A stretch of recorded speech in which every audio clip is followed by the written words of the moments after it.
So today, I think we should talk about one of the most infamous villains in the Resident Evil franchise, Nemesis. If you've ever played Resident Evil 3, you know this guy isn't just another monster. He's a walking nightmare with a rocket launcher for an arm. And let's be real, he turns every moment into a frantic race for survival. If you're new here, don't forget to hit that subscribe button and ring the bell so you're always up to date with our latest content. If you're digging what you see, give us a thumbs up. It really helps out. Seriously, every click counts and helps us keep the lights on. Plus, it's a good way to let us know we're doing something right. Alright, back to Nemesis. This guy's not just a monster. He's a whole horror story unto himself. We're gonna look at what makes him tick, why he's such a massive part of the Resident Evil lore, and why his presence alone makes every corner a potential death trap.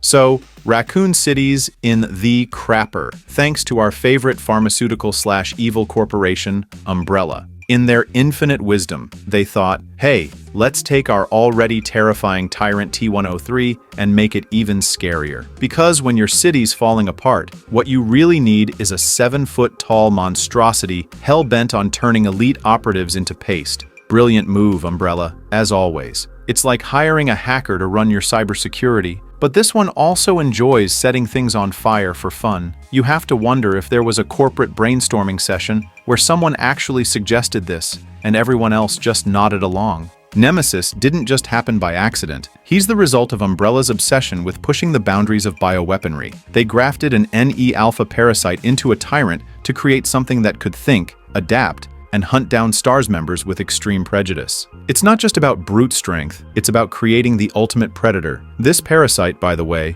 gives him a terrifying ability to regenerate and mutate, ensuring that every time you think you've got him beat, he comes back even worse. Umbrella always thinking 10 steps ahead in the worst possible way. His skin looks like it was stitched together by a madman with a needle fetish, adding that lovely touch of, I just crawled out of your worst nightmare. He's got the speed and agility that make you question everything you thought you knew about physics. And those bandages? They aren't just for show. They give him this eerie vibe like he's one bad day away from fully unraveling. And trust me, you don't want to be around when that happens. Imagine Frankenstein's monster, but with a serious attitude problem and a relentless drive to ruin your day. Nemesis isn't some brain-dead zombie. He's got a plan. He's not stumbling after you. He's actively hunting you down. You're frantically searching for a safe spot, heart pounding, and boom, he's there, smashing through walls. Every encounter is a twisted game of cat and mouse. But spoiler, you're the mouse, and this cat's got some serious anger issues. It's like playing hide-and-seek with a bulldozer that holds a grudge. Every time you think you've got a handle on him, Nemesis levels up like he's grinding XP in a particularly sadistic RPG. Hurt him, and he comes back harder, faster, meaner. He mutates, gets new tricks up his sleeve, or, you know, where his sleeves would be if he wasn't so fashionably disheveled. Each transformation means new nightmares for you, as he becomes less of a creature and more of an unstoppable force of nature. It's like punching a tornado and expecting it to back off. Just when you think you've seen it all, he pulls out a new move that makes you question your life choices. Umbrella's real genius, or insanity, shines through in their choice of targets. S.T.A.R.S, the city's elite special tactics unit, are Nemesis's primary prey. It's a vendetta against the very people who could potentially expose and stop Umbrella's plans.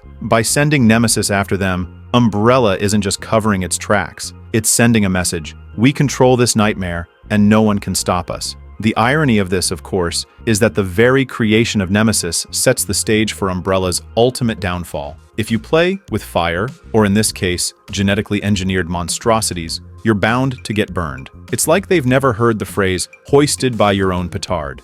Dealing with Nemesis is a perpetual high-stress test.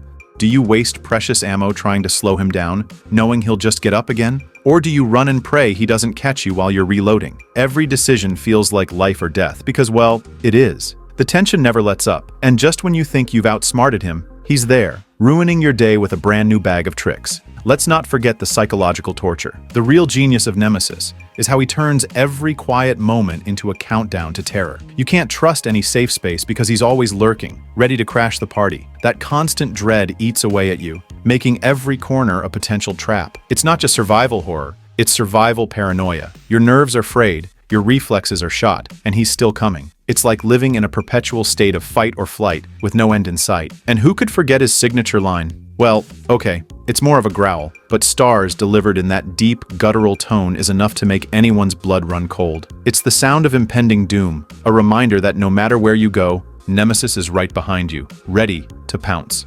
This relentless pursuit isn't just about physical terror, it's about breaking your spirit, making you feel like escape is impossible. It's like a nightmare you can't wake up from, where the monster knows your name and won't stop until you're done for. By the game's end, Nemesis is less of a boss fight and more of an apocalyptic clash. He's transformed into something unrecognizable, a writhing, rage-fueled abomination. Every blow you land on him is a reminder that he's just going to get stronger, meaner, and more desperate, to turn you into a smear on the pavement. His final form is the ultimate test of everything you've endured, pushing your skills and sanity to the breaking point. It's like the universe itself is throwing everything it has at you, daring you to survive.